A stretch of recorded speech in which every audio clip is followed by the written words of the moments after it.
कोई भी चीज है, जीतेंगे तो उसको डाहा ईर्ष्या करने वाले भर भर के रहता है, और जीता तो ईर्ष्या करने वाले हारा। स्वागत है आप सभी का। आप लोग देख रहे हैं बुद्धास टीचिंग चैनल, और हम यहाँ महाकारुणिक तथागत बुद्ध और उनके शिक्षाओं के विषय में चर्चा करते हैं।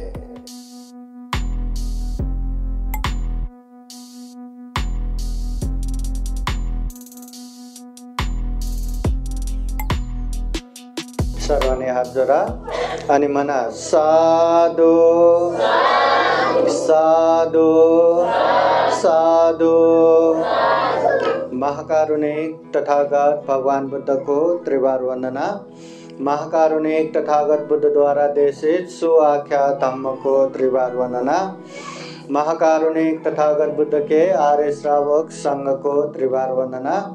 परम पूजनीय बोधिसत्व डॉक्टर बाबा साहब अम्बेडकर आज के कार्यक्रम में उपस्थित संपूर्ण श्रद्धा संपन्न बुद्धि संपन्न उपासक उपासिकाएं, विशेषतः ये बीड के करमवादी गांव, यहाँ वैराले परिवार ने खूब सुंदर घर निर्माण करके आज ये गृह मंगल गृह प्रवेश का कार्यक्रम बुद्ध धम्म संघ का आशीर्वाद लेके संपन्न कर रहे हैं। आज के कार्यक्रम विशेषतः पूजनीय भिक्षु संघ यहाँ आए हैं। पूजनीय भिक्षु अनुरुद्ध थेरो बंते जी है। बीच में रहने वाले पूजनीय भिक्षु धम्मशील थेरो बंते जी है। औरंगाबाद से आए बंते सुधानंद है।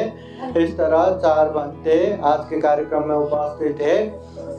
विशेषतः शोभा मनमठ वैराले परिवार आज का ये कार्यक्रम उनके सुपुत्र और बहू बाबूराव पूजा, फिर चैत्राली, बालू, प्रतीक्षा, अनिल और सुनील वैराले प्रमुख संपूर्ण परिवार बंधु ये कुटुंब और संपूर्ण उपासक उपासिका मिलके आज का ये कार्यक्रम संपन्न कर रहे हैं।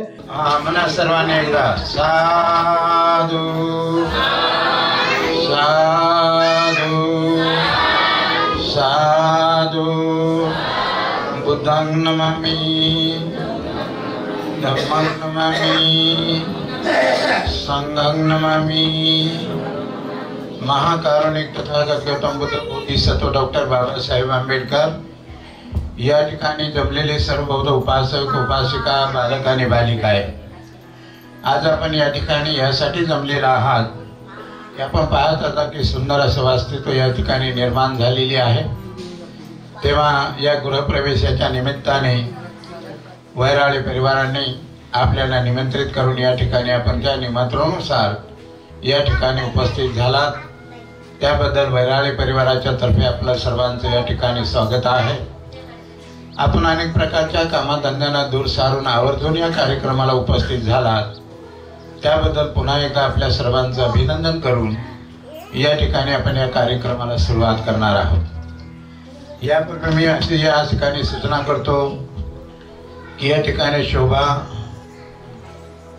मनमठ वैराळे आणि बाबूराव वैराळे यांनी अशी पूजा वैराळे यांना अशी सूचना करतो की या ठिकाणी त्यांनी यावं आणि भगवंताची आणि बाबासाहेबांची दीपदीपाने पूजा करावी अशी त्यांना सूचना आहे। त्यांना धरून आणा, या आईला उठवा, हा फुलं द्या त्यांच्या हातात, फक्त इथं टाका, हा त्यांच्या हातात फुलं द्या आणि इथं आणून टाका, आईला उठवा।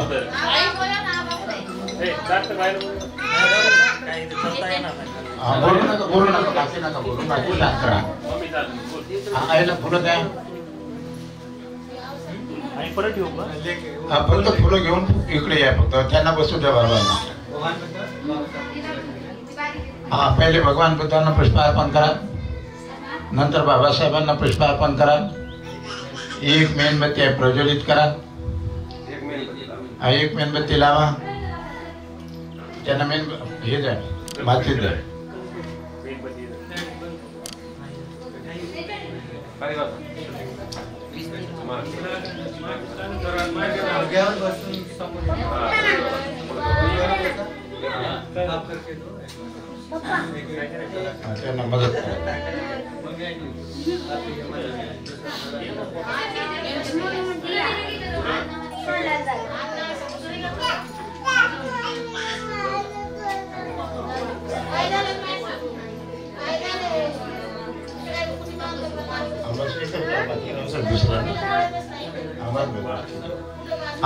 यानंतर क्षेत्राली बाळू वैराळे आणि प्रतीक्षा अनिल वैराळे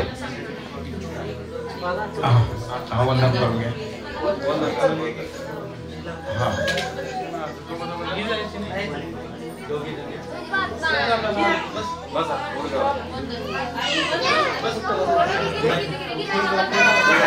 बुद्धां नमामि धम्मं नमामि संघं नमामि.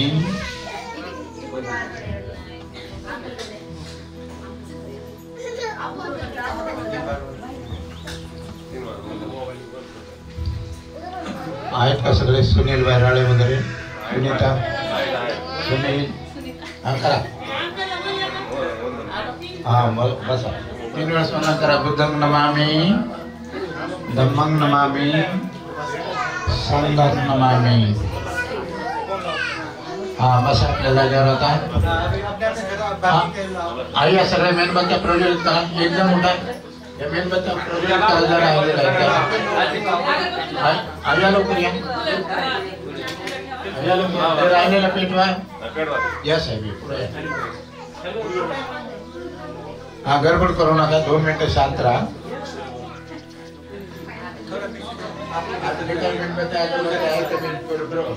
करा.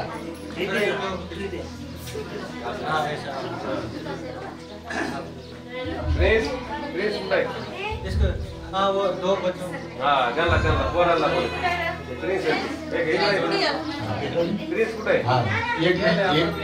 बस 3 वेळा वंदन करा. बस काय पडा. धम्मं नमामि संघं नमामि. बस बस आपल्या जागेवर आता. म्हणा एकदा साधू. बसा खाली बसा. चल बाळा लवकर.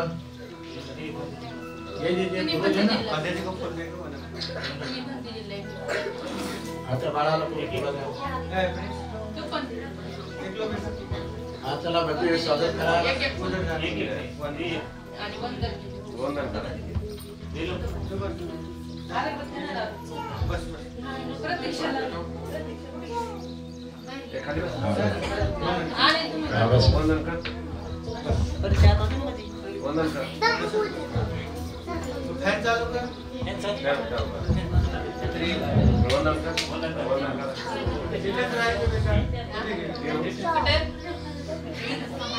म्हणा सर्वांनी बसा खाली. साधू साधू.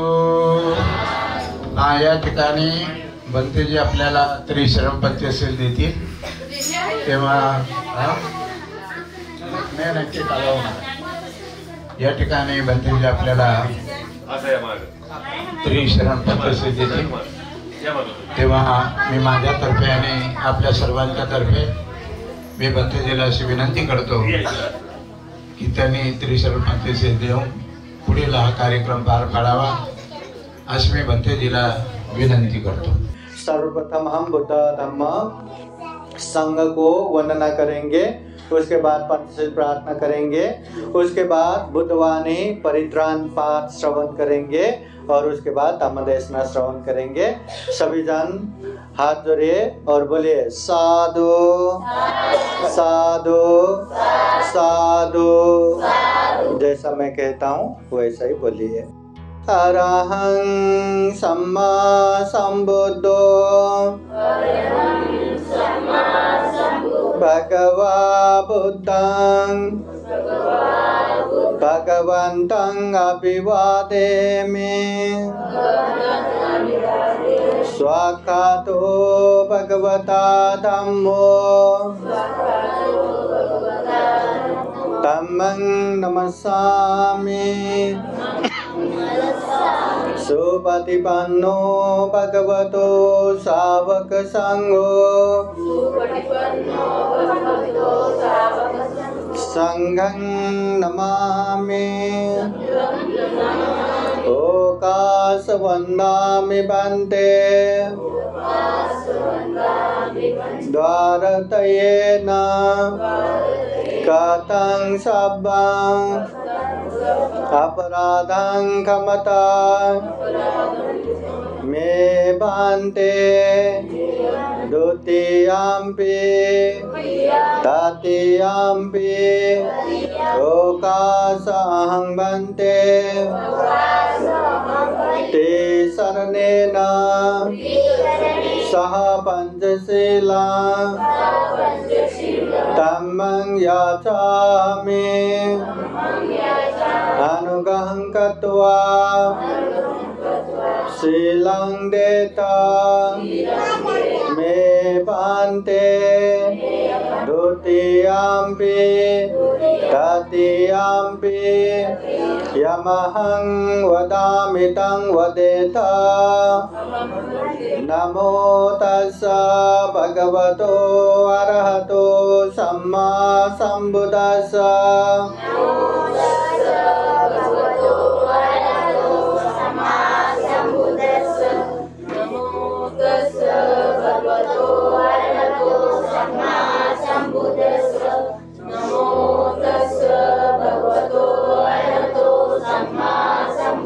बुद्धं शरणं गच्छामि धम्मं शरणं गच्छामि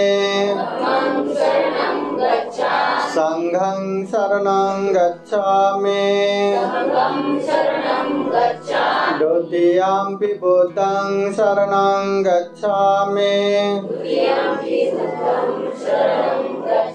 द्वितीयम्पि धम्मं शरणं गच्छामि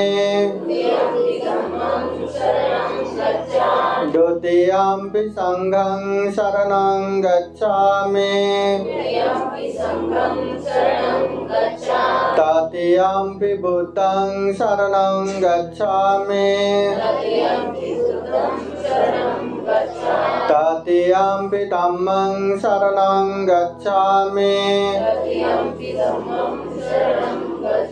तृतीयम्पि संघं शरणं गच्छामि ते शरणगमनं परिपूर्णं पाणातिपाता वेरमणि सिक्खापदं समादयामि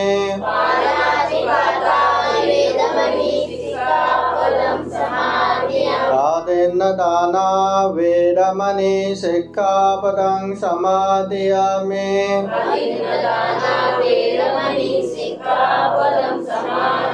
कामेषु मिच्छाचारा वेरमणि सिक्खापदं समादयामि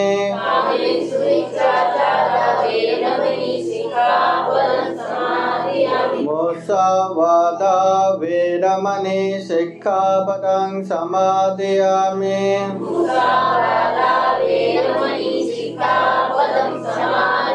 सुरामेरयो मज्जपमादत्ताना वेरमणि सिक्खापदं समादयामि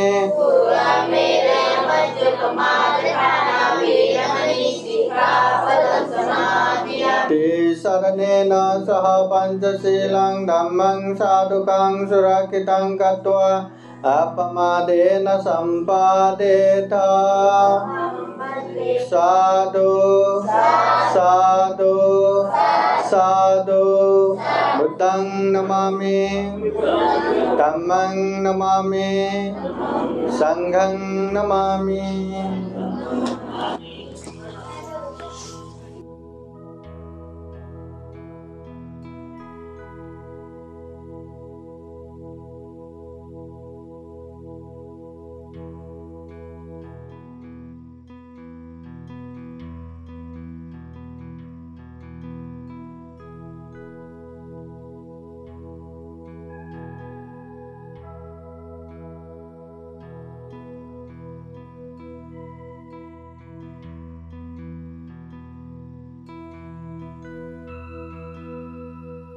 बाकी जन आराम से बैठिए।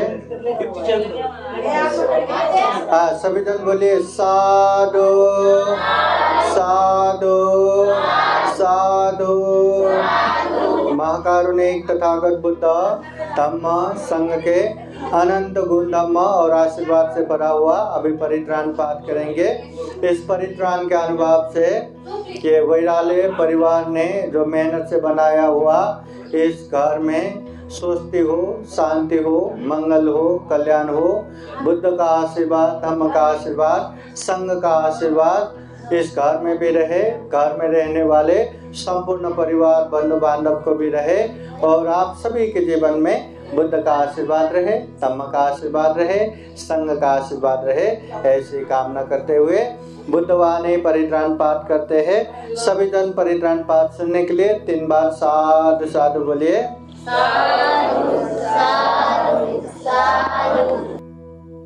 समन्ता चक्रवालेषु अत्रा गच्छन्तु देवता सदमं मुनिराजस सुनन्तु सद्गमोक्षदं धम्म श्रवण कालो अयं वदन्ता धम्म श्रवण कालो अयं वदन्ता परित धम्म श्रवण कालो अयं वदन्ता नमो तस्स भगवतो अरहतो सम्मा सम्बुद्दस्स नमो तस्स भगवतो अरहतो सम्मा सम्बुद्दस्स नमो तस्स भगवतो अरहतो सम्मा सम्बुद्दस्स इति पिसो भगवान् सम्मा सम्बुद्धो वेदाचरण सम्पन्नो सुगतो लोकवेदो अनुत्तरो पुरुष धम्मसारथि सत्ता देव मनुष्यान् बुद्धो भगवायते स्वाकातो भगवता धम्मो सान्दिटिको अकालिको एहि पासिको पनायिको पाचतां वेदिताम्बो वन्यो एते सुपतिपन्नो भगवतो सावक संघो सुपतिपन्नो भगवतो सावक संघो न्यायपतिपन्नो भगवतो सावक संघो सामिचिपतिपन्नो भगवतो सावक संघो यदिदं चत्वारि पुरुषयुगानि अथ पुरुषभोगला एष भगवतो सावक संघो आहुनेयो पाहुनेयो दक्षिणेयो अंजलिकरणेयो अनुत्तरं पुण्यक्षेत्रं लोकसाते एतेन सचवज्रेण सोतिते होतु सर्वदा एतेन सचवज्रेण सर्वदुःख सर्वभय सर्वरोगो विनाशतो एतेन सचवज्रेण होतु ते जय मङ्गलम् करणीयमत्तकुशलेन यान्तं शान्तं पदं अपि समेच सकोजो च सुजो च सुवचो च समुद्वनतिमाने सन्दोषको च सुभरो च अपगेचो च सल्लौकौ दे सनेन्द्रियो च निपको च अपगब्बो कुलेषु अननुगेतो न च कोतां समाचरे किञ्चित् येन वेन्यो परे उपवदयो सुखिनो वाकेमिनो वन्तु सापे सता भवन्तु सुखिताता एके चिबानभूताते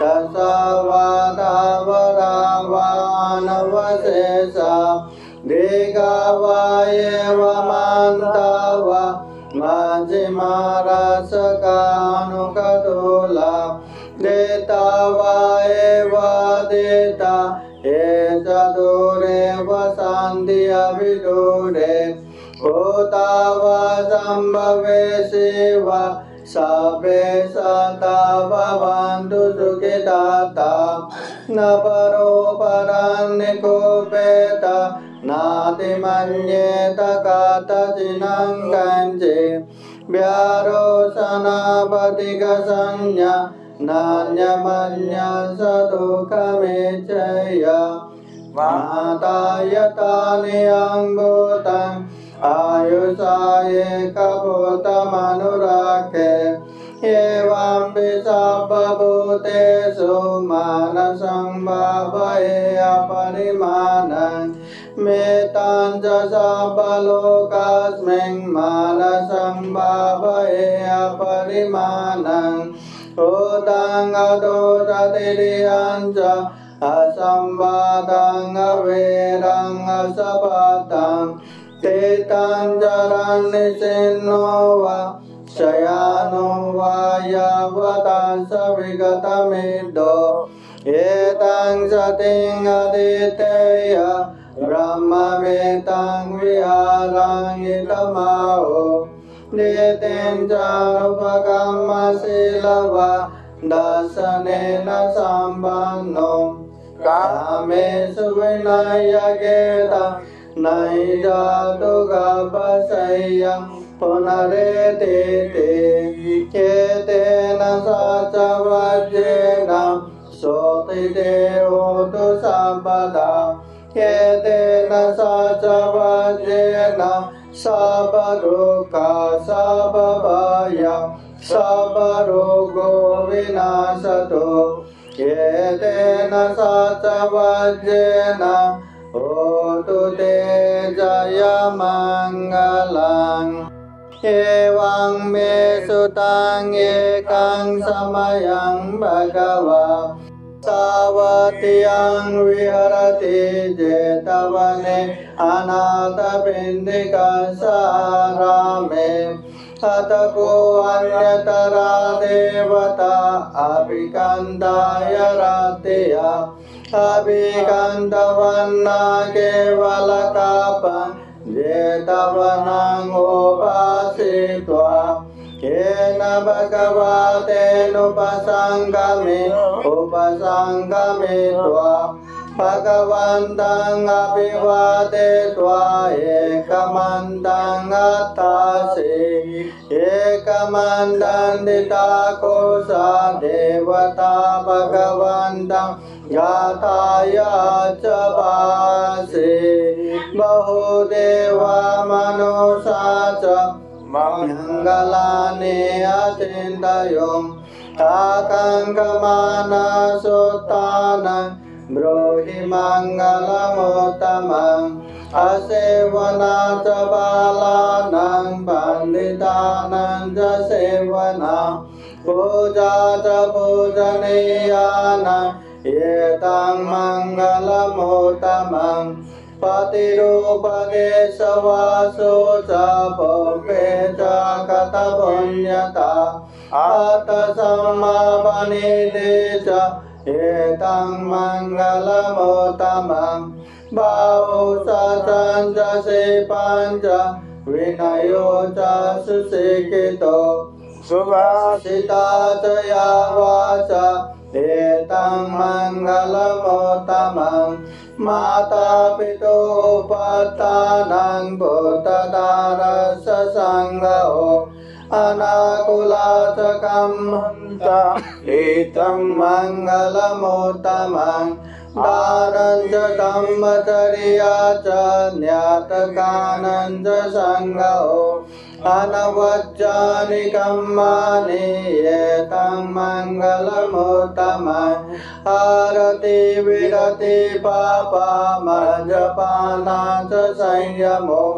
अपमादो च धम्मेषु एतं मङ्गलमुत्तमम् गारवो च निवातो च सन्तुष्टि च कथंयुता कालेन धम्मश्रवणं एतं मङ्गलमुत्तमम् खान्ति च सोवच सदा समनानं च दर्शनं कालेन धम्मसाक्षात् च एतं मङ्गलमुत्तमम् तपो च ब्रह्मचर्यं च हर्यसत्यान दर्शनं निब्बानसाक्षिक्रिया च एतं मङ्गलमुत्तमम् उतसलोकधम्मे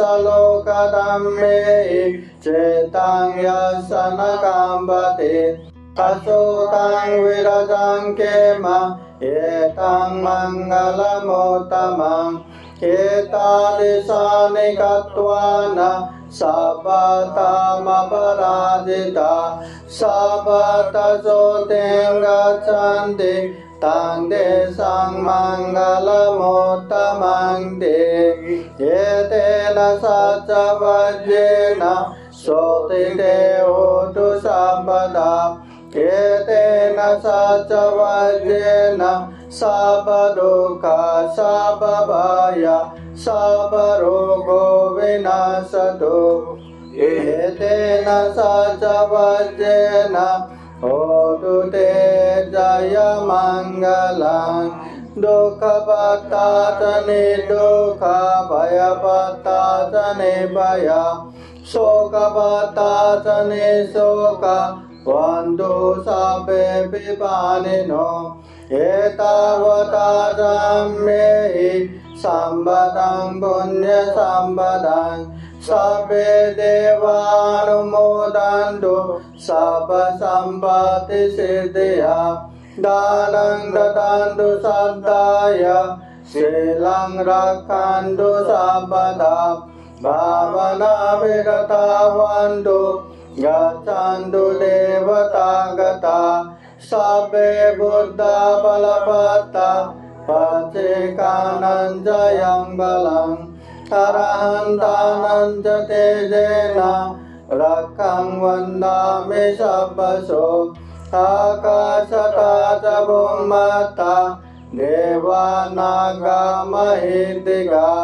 पुण्यं तं अनुमोदयित्वा चिरं रक्षन्तु बुद्धशासनम् आकाशता च भूमता देवानागमहितिगा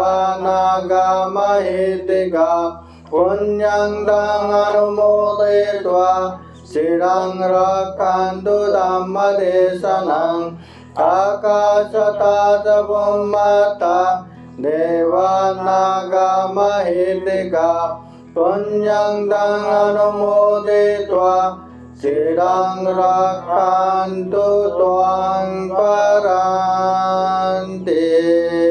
साधु साधु साधु बुद्धं नमामि धम्मं नमामि संघं नमामि। अभी पूजनीय भिक्षु संघ का थोड़ा थोड़ा धम्म देशना होगा। औरंगाबाद से आए पूजनीय भिक्षु अनिरुद्ध थेरो पंत जी थोड़ा सा धम्म देशना देंगे। पंत जी मराठी मध्ये धम्म देशना देता है, सर्वांनी सावधानपूर्वक ऐकायचं।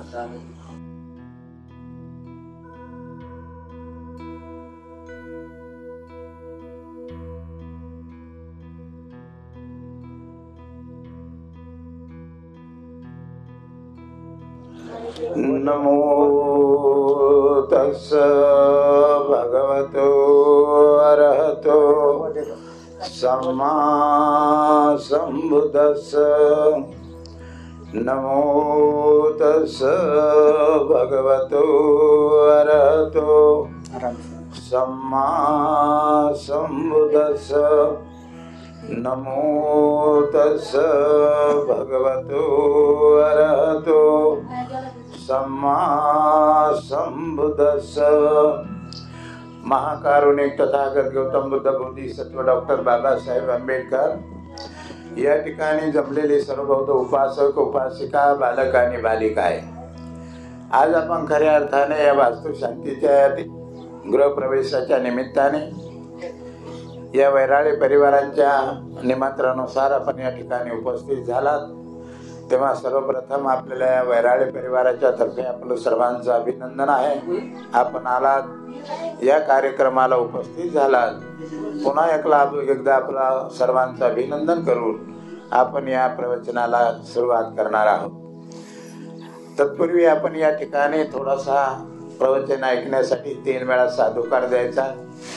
तेव्हा साधुकार असा द्यायचा की हे पंखे आपोआप बंद झाले पाहिजे, एवढा मोठा आवाज असला पाहिजे, एवढा मोठा जोश असला पाहिजे। म्हणून आता 3 वेळेस आपल्याला काय करायचंय, माझ्या पाठीमागे म्हणायचं साधू। घरात झोपलेले असे ते पण म्हणते काय चाललंय म्हणून, अजून म्हणायचं साधू साधू साधू। खरे बौद्ध आहे तुम्ही, आहे ना, जोश आहे।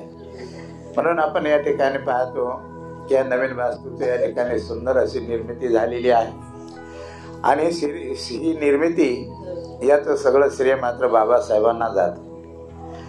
हे सगळं काही बाबासाहेबांच्या विचारानं जे काही आम्ही काम करतो, बाबासाहेबांचे विचार अंगीकारतो आणि बाबासाहेबांनी सांगल्याच्या नेमाप्रमाणे जेव्हा आम्ही वागतो तेव्हा आपल्याला अशा सुंदर वास्तू दिसायला लागतात।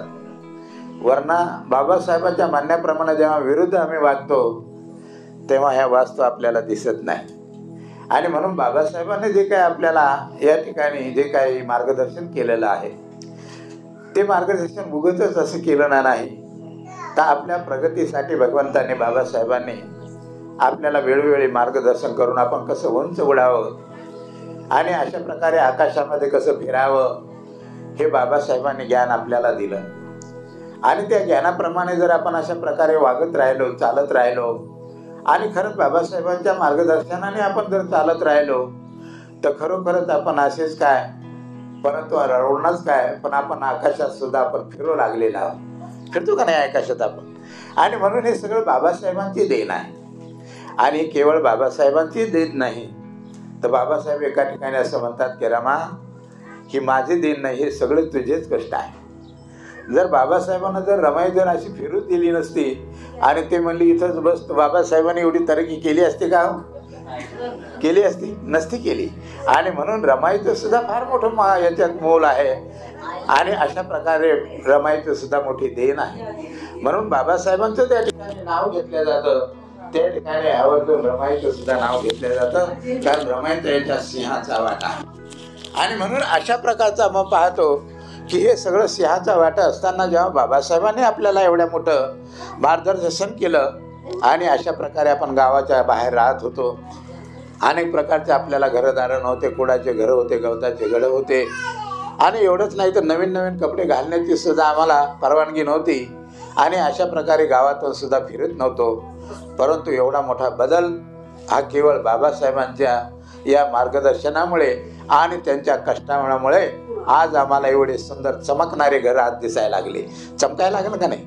खाली चेहरे दिसतात आमचे, पहिल्यांदा आम्हाला हे दिसत नव्हतं, आरसेच नव्हते, तर दिसेल कुठून? लक्षात आलं? आम्ही सगळे अंधारामध्ये होतो आणि म्हणून बाबासाहेबांनी आपल्याला एक एक करता अजून त्या खिचडातून बाहेर काढणं सुरू केलं आणि बाबासाहेबांनी शिका, संघटित व्हा आणि संघर्ष करा असं म्हटलेलं आहे।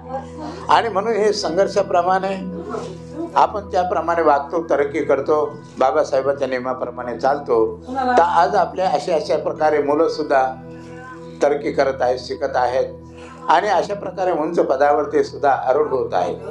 तर बाबासाहेबांनी म्हटलं की खालच्या स्थितीचा अशा प्रकारे आपण विचार नाही केला पाहिजे, आपण शिकलं पाहिजे आणि असा विचार केला पाहिजे की उंच पद आणि सरकारी नोकऱ्या आपण हासिल केल्या पाहिजे आणि त्या सुद्धा उंच पदावर आपण राहून त्या ठिकाणी लोकांचं कल्याण कसं करता येईल अशा प्रकारे आपण उंच उंच अशा नोकरीची मात्र आपण मनोकामना केली पाहिजे आणि त्या पद्धतीनं आपण शिकलं पाहिजे. तशाच प्रकारे भगवंताने आपल्याला अशा वाऱ्यावर नाही सोडलं तर भगवंताने आपल्या अनेक प्रकारचे कॉलेज काढले.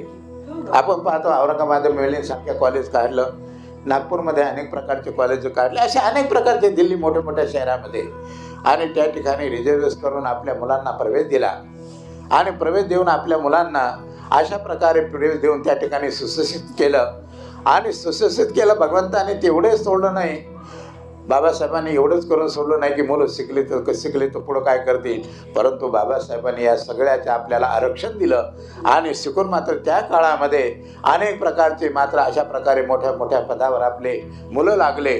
अशा प्रकारे कोणी कलेक्टर झालं, कोणी कमिशनर झालं, कोणी खासदार झालं, कोणी आमदार झालं आणि आज अशा मोठ्या मोठ्या पदावर आपली मुलं आहेत.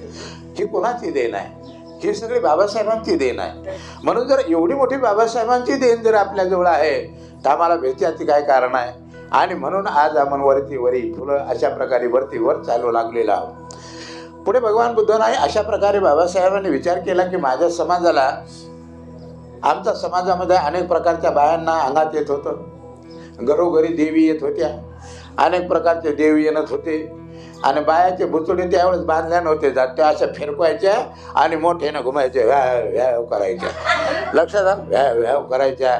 अशा प्रकारे कोणी विचारलं की बाई तुम्हाला काय पाहिजे तर ती म्हणे खंबा पाहिजे, अजून काय पाहिजे तर म्हणे बोकड्या पाहिजे, लक्षात आलं. अशा प्रकारच्या परिस्थिती बाबासाहेबांना माहीत होती आणि बाबासाहेबांनाही माहीत होती. त्यामुळे माणसंच बायच नव्हते घुमत तर आपले माणसं सुद्धा घुमत होते. एवढे मोठे देव असून सुद्धा एकाही देवाला आमची किव नाही आली का? नाही, एकाही देवाला किव नाही आली आमची. आणि त्या देवाने कधीही आम्हाला त्या झोपड्यातून बाहेर काढलं नाही किंवा गावातून फिरण्याची मात्र अशा प्रकारे कोणत्याही प्रकारचे आमच्यासाठी चांगलं काम असं त्या देवाने केलंच नाही. परंतु ते केवळ आमच्यासाठी याच्यासाठी होते की आम्ही मात्र त्या ठिकाणी अनेक प्रकारचे बास मच्छर खात होतो, त्यासाठी देव आमच्याकडे जास्त यायचे, लक्षात आलं. त्यासाठी देव आमच्याकडे आमच्याकडे यायचे, दुसरे देव आमच्याकडे यायचे, हे केवळ खाण्यासाठी यायचे. पण त्यांनी आमचा फायदा केला का? नाही केला.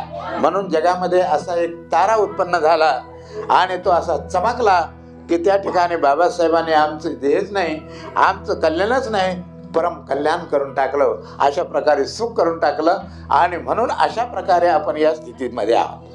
त्या ठिकाणी बाबासाहेबांनी जेव्हा इंग्लंडमधून ते आले तर बाबासाहेबांच्या रमायला समजलं की बाबासाहेब आलेले आहेत. सगळे लोक बाबासाहेबांचं स्वागत करण्यासाठी त्या ठिकाणी जातात. रमायला वाटलं की मलाही गेलं पाहिजे की ना बाबासाहेब आलेले आहेत. परंतु त्यावेळेला मात्र बाबासाहेबाला नेसायला, बाबासाहेबाच्या पत्नीला म्हणजे रमाबाईला काही नेसायला सुद्धा चांगली साडी नव्हती. म्हणून त्या शहाजीराजाने स्वागतामध्ये त्यांना पगडी दिली होती आणि मग त्याने पाहिलं की ती पगडी ठीक आहे. रमाबाईनं ती पगडी मात्र गुंडाळली आणि गुंडाळल्याच्या नंतर ती गुंडाळून बाबासाहेबांच्या स्वागतासाठी गेली. पण कुठं गेली? ते एका झाडाच्या आडून ती बाबासाहेबांना पाहत होती, लक्षात आलं. सगळे लोक स्वागत करत होते, सगळे लोक पाहत होते. काही खेड्यापाड्याच्या बायांना सुद्धा समजलं की बाबासाहेब या ठिकाणी आले, बाबासाहेबांनी या ठिकाणी आले. आणि ते अशा प्रकारे मोठे पंडित झाले, मोठे सुशिक्षित झाले, विद्वान झाले, हे सगळं लोकांनी ऐकलं. तेव्हा गावातल्या ज्या बाया होत्या त्यांनी सुद्धा ऐकलं आणि त्यांनी सकाळी उठून अशा प्रकारे गवताचे भारी कापले आणि शहरामध्ये विकले. आणि विकल्याच्या नंतर काही महिलांनी काड्या घेतल्या, शहरामध्ये नेल्या, त्या विकल्या आणि अशा प्रकारे बाबासाहेबांना स्वागत करण्यासाठी हार नेली. जेव्हा बाबासाहेबांचं स्वागत करण्यासाठी जेव्हा त्या बाया पोहोचल्या तेव्हा त्यांच्या लुगड्याला 10-10, 15-15 थिगळं होते. हो, काय होते? 10-10, 15 थिगळं होते असे जोडलेले आणि त्या सुद्धा काळ्या कुट्ट साड्या होत्या. तेव्हा बाबासाहेबांचं जेव्हा त्यांनी स्वागत केलं तेव्हा बाबासाहेबांनी त्यांना विचारलं की तुम्ही कुठून आल्या? तर त्यांनी सांगितलं आम्ही अमुक खेड्यागावातून आलो. तुम्ही हार कुठून आणले? तेव्हा ते बाबासाहेबांना म्हणतात की बाबासाहेब आम्ही सकाळी 3 वाजता उठून गवताचे भारी करून अशा प्रकारे काड्या कचऱ्या येचून मोळ्या बसून त्या शहरामध्ये विकल्या आणि विकून बाबासाहेब तुमच्या स्वागतासाठी आम्ही हार आणले असं म्हणल्याच्या नंतर बाबासाहेबांच्या गळ्यात जेव्हा हार टाकले तेव्हा बाबासाहेबांच्या डोळ्यातून टप टप टप टप असे आसू गळू लागले. का गळू लागले? आणि म्हणून हे सगळं दृश्य बाबासाहेबांनी त्या काळात पाहिलं होतं आणि म्हटलं की अशाच प्रकारे बाबासाहेबांच्या प्रती किती लोकांची अशा प्रकारे आपुलकी, करुणा, मैत्री, मुदिता, उपेक्षा असे सद्गुणाने परिपूर्ण भरले त्या काळामध्ये. आणि म्हणून बाबासाहेबांच्या डोळ्यातून असे आसू टपकू लागले. बायाने त्या ठिकाणी वंदन केलं. रमाई बाजूनं पाहत होती आणि पाहिल्याच्या नंतर रमाईला बी असं वाटलं, तिच्या डोळ्यातून असे अश्रू येऊ लागले. तेव्हा बाबासाहेबांची नजर रमाकडे गेली आणि असे म्हटले, रमाई का तिकडे उभी आहेस? असं म्हणल्याच्या नंतर त्यांनी बोलावलं. रमाईने सुद्धा अशा प्रकारे केलं. बाबासाहेबांच्या त्या वेळेला डोळ्यामध्ये असं आलं की मला जे सयाजीरावाने जो फेटा मानला होता, आज रमा ती नेसून आलेली आहे. आणि म्हणून अशा प्रकारे बाबासाहेबांच्या डोळ्यातून त्यावेळेला सुद्धा असं आलेले होते. एवढी गरीब परिस्थिती आमच्या समाजाची होती. आमचं समाज हा गावाच्या कुशीबरोबर राहत होता. गावामध्ये आम्हाला फिरायची परवानगी नव्हती. सफेद कपडे घालून, चांगले कपडे घालून फिरायची परवानगी नव्हती. आज आमच्या पहा, कोणत्याही आपल्या आया बहिणीकडे पहा, उपासकाकडे पहा, कोणती उपासके असे नाही की तिच्या अंगामध्ये, गळ्यामध्ये सोन्या एक गुंजभर तरी सोनं आहेच का नाही? आणि सुंदर अशा जाड्या आहेत की रात्री जर पाहिलं की असं वाटतं की जसं काय त्यांच्या साडीला बिजली लावली, चमचम चमचम चमचम चमकते. ही कोणाची आहे? ही देण कोणाची आहे? ही बाबासाहेबांची देण आहे. आणि म्हणून बाबासाहेबांनी एवढी मोठी देण आपल्याला दिली आणि खरोखरच आमचं जीवन उजळलं. आमच्या जीवनाचं सार्थक झालं. आमच्या जीवनाचं सार्थक झालं केवळ बाबासाहेबांच्या जन्मामुळे.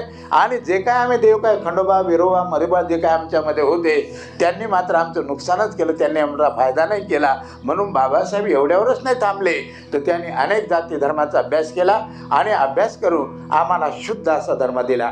आणि तो धर्म म्हणजे 1956 मध्ये नागपूर मुक्काने आपल्याला बौद्ध धर्म दिला आणि तेव्हापासून आम्ही बौद्ध बनू लागलो. लक्षात आलं? आणि तेव्हापासून आम्ही सुधारता बाबासाहेबांनी धर्म आम्हाला दिला. शिक्षणाची संधी आम्हाला दिली. शिक्षण शिकल्याच्या नंतर आरक्षणाचा फायदा आम्हाला करून दिला.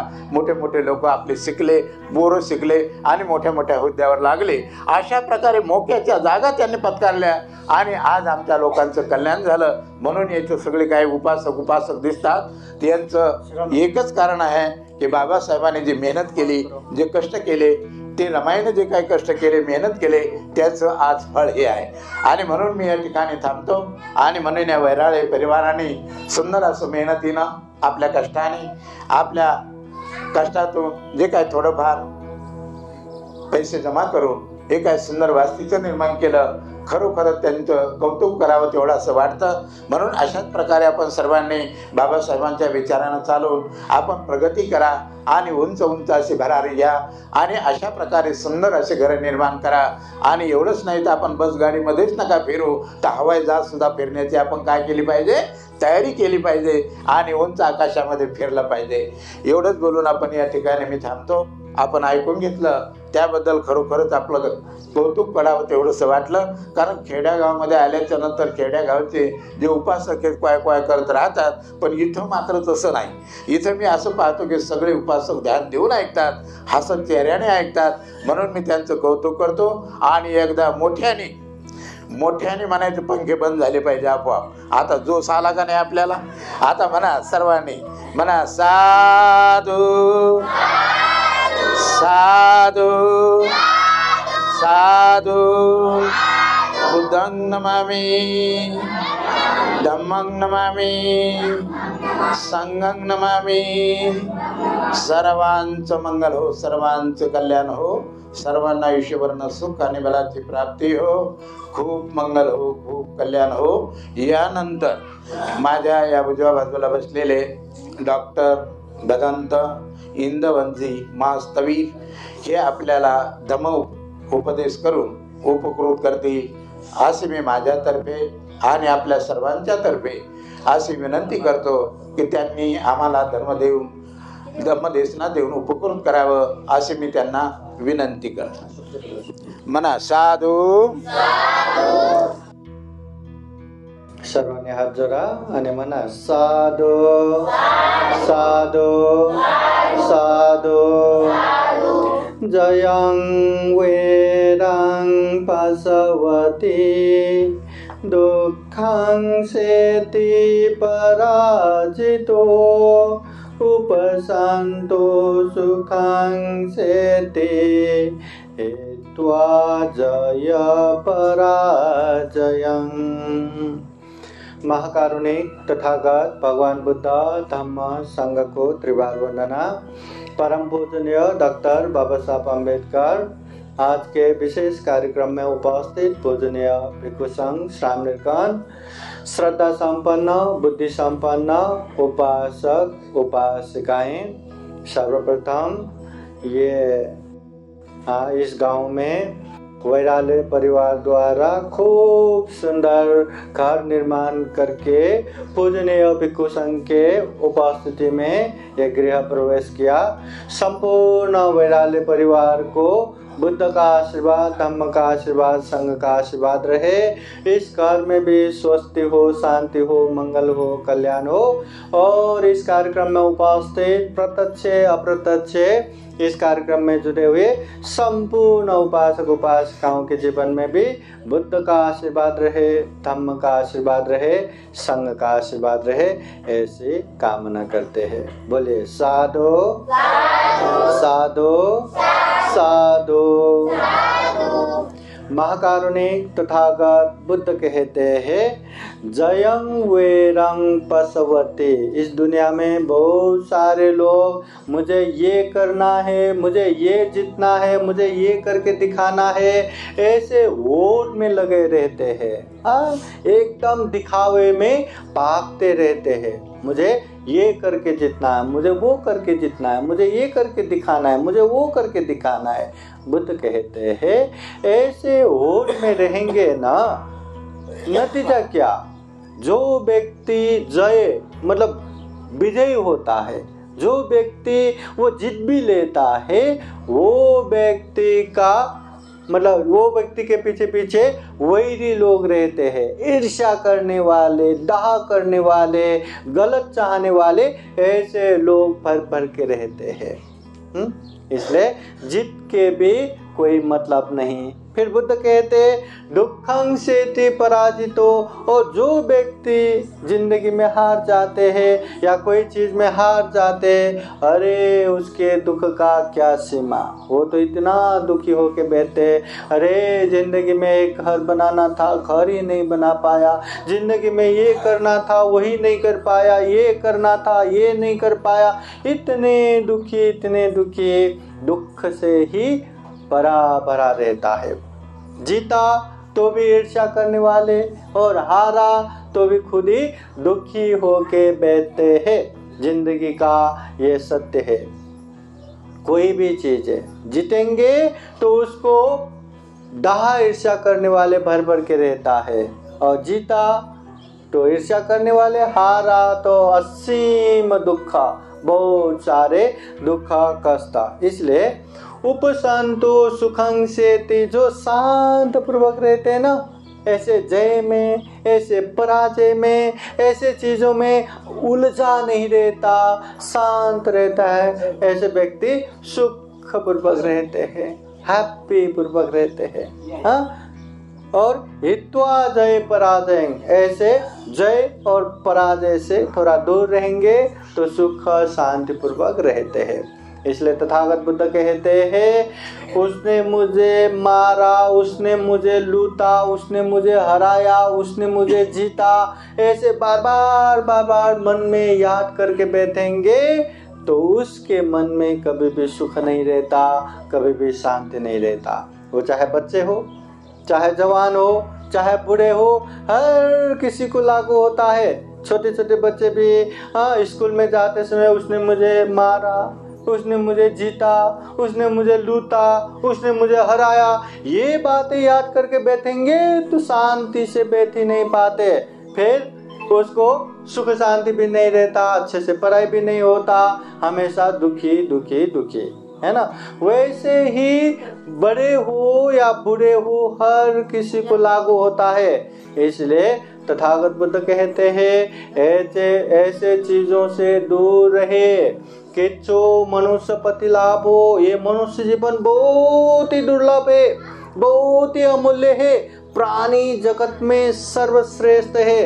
ऐसा जीवन हम जी रहे हैं तो हम क्या कर रहे हैं, ये जीवन कहाँ खर्चा कर रहे हैं। अक्सर लोग काम करते हैं, चाहे खेती करो या ऑफिस करो या बिजनेस करो, जो भी करते हैं पैसा कमाने के लिए करते हैं। पैसा क्यों कमाते हैं? जीने के लिए कमाते हैं। इस दुनिया में बहुत सारे लोग या तो पैसे कमाने के पीछे, या तो परिवार बनाते हैं, या तो जीने के लिए संघर्ष करते हैं और एक दिन मर जाते हैं।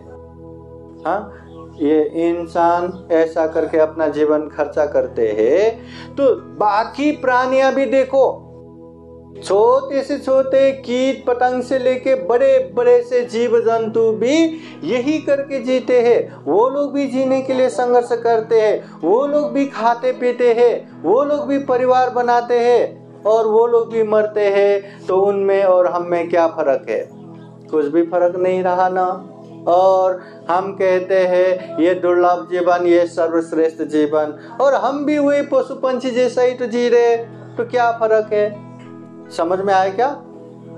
ये मनुष्य जीवन सारे प्राणी जगत में उच्च, महान, सर्वश्रेष्ठ, और ऐसा जीवन होने के बाद भी हम भी बाकी के जीव जंतु, पशु पंछी, कीट पतंग जैसा जिएंगे और वैसा ही ये जीवन को खर्चा करेंगे, तो कोई फर्क नहीं रहा। ये जीवन बहुत ही श्रेष्ठ है, बहुत ही उत्तम है। ऐसे जीवन में ज्यादा से ज्यादा पुण्य करना चाहिए, धर्म करना चाहिए। बाबूराव, दुनिया में कोई भी इंसान छोड़ के कोई भी प्राणी पुण्य नहीं कर सकते। वो लोग क्या हम भी घर बनाएंगे और हम भी बंदे बुला के ऐसे परित्राण लेंगे, करेंगे क्या? हम भी धम्म देशना सुनेंगे? कभी सुना है क्या कोई बिल्लियों ने, कोई कुत्तों ने ऐसा कार्यक्रम किया? सुना है? कोई नहीं कर सकता, कोई धम्म की बातें नहीं सुनता। अगर उसको बांट के सुनाया तो भी समझ नहीं सकता। उसको पाप क्या, धम्म क्या? हाँ, तो ऐसे प्राणी क्या पाप से दूर होगा, क्या पुण्य करेगा? और जो व्यक्ति पुण्य नहीं करेगा, जो प्राणी पुण्य नहीं करेगा, वो ऊपर नहीं आ सकता। जो प्राणी पाप करेगा वो नीचे ही जाएगा। इसलिए तथागत बुद्ध कहते हैं ये मनुष्य जीवन जो धम्म की बातें सुन सकते, पाप धम्म समझ सकते, हर पाप से दूर हो सकते, हर पुण्य कार्य में आगे बढ़ सकते, इतना दुर्लभ, इतना अमूल्य, इतना सर्वश्रेष्ठ जीवन मिला है, फिर भी करेंगे ना?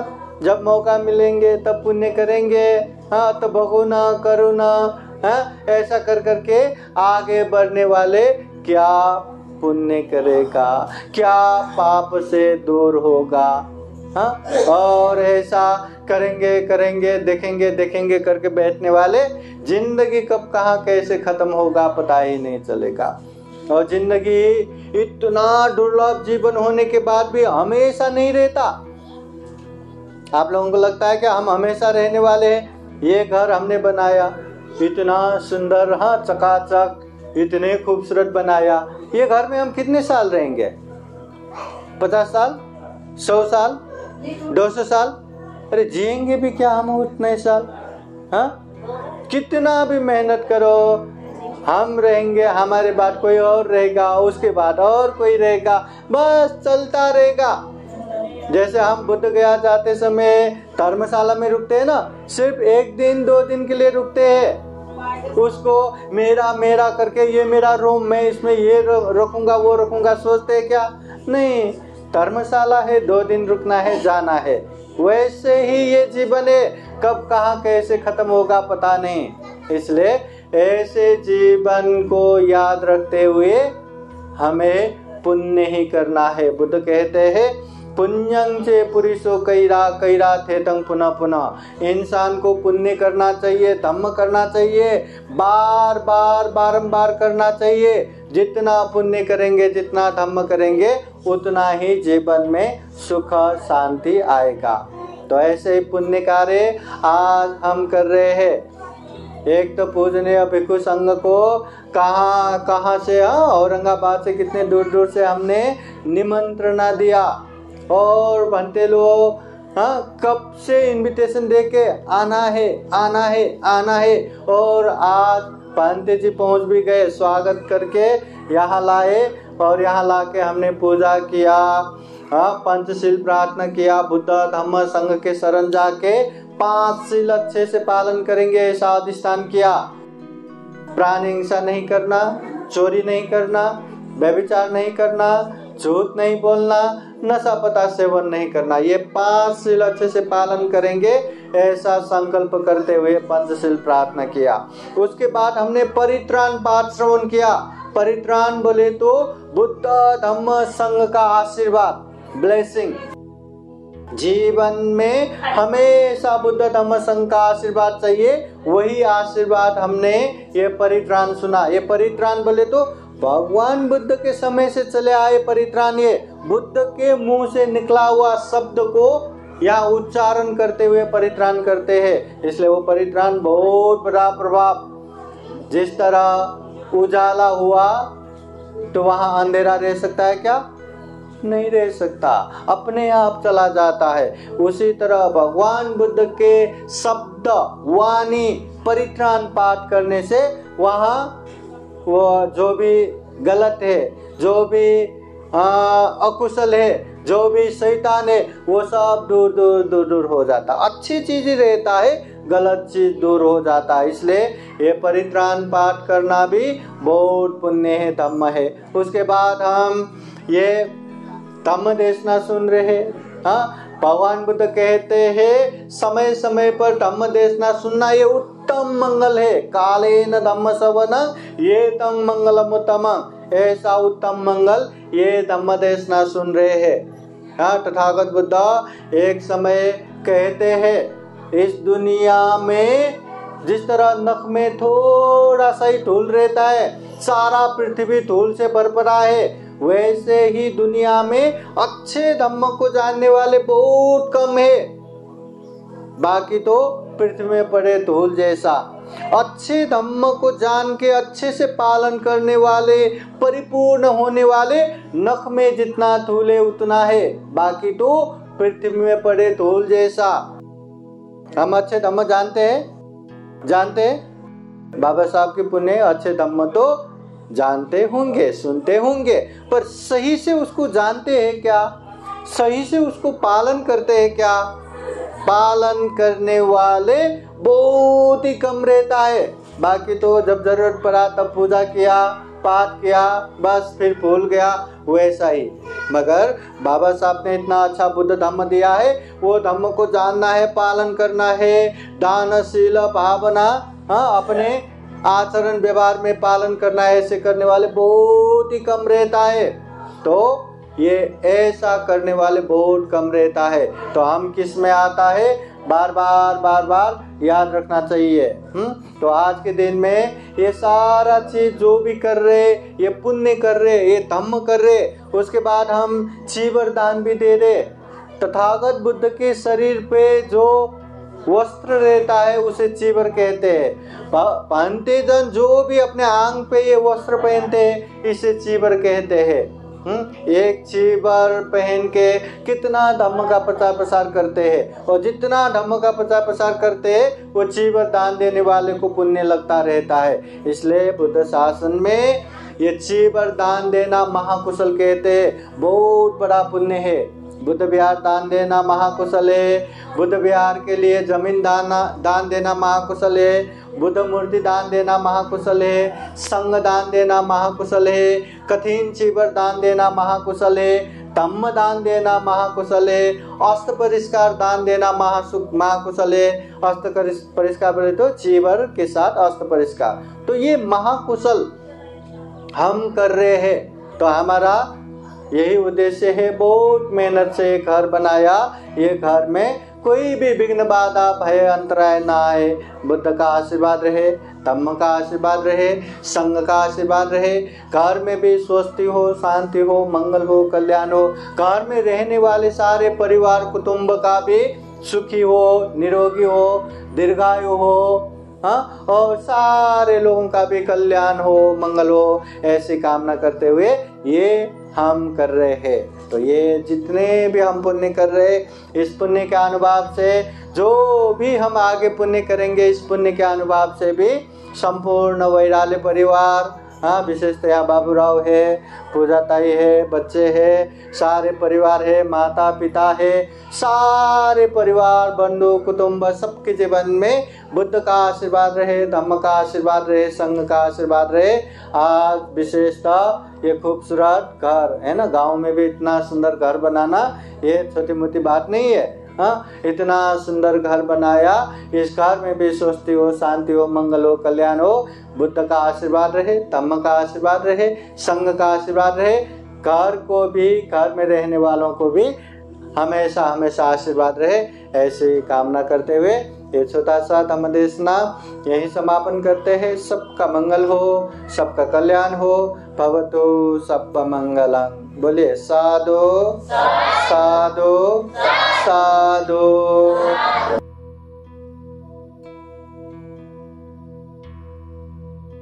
हाँ, सभी जन बोलिए साधु साधु साधु।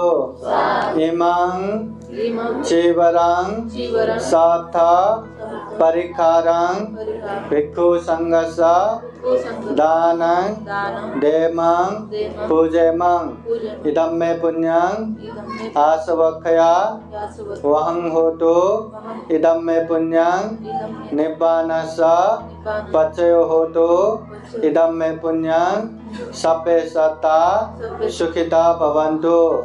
साधु साधु साधु। पंडित जी हाथ लो। साधु साधु साधु। नीचे रखिए, 3 बार वंदन कीजिए। बुद्धं नमामि, धम्मं नमामि, संघं नमामि। सभी जन एक बार हाथ जोड़ के बैठिए। पूजनीय भिक्षु संघ आप लोगों को बुद्धवाणी पाली गाथा द्वारा आशीर्वाद देते हैं। अभी हम कार्यक्रम के अंत में आ गए और अंत में सभी का एक बार शूटिंग भी करना है, तो जो बाहर है सभी जन अंदर ही बैठिए।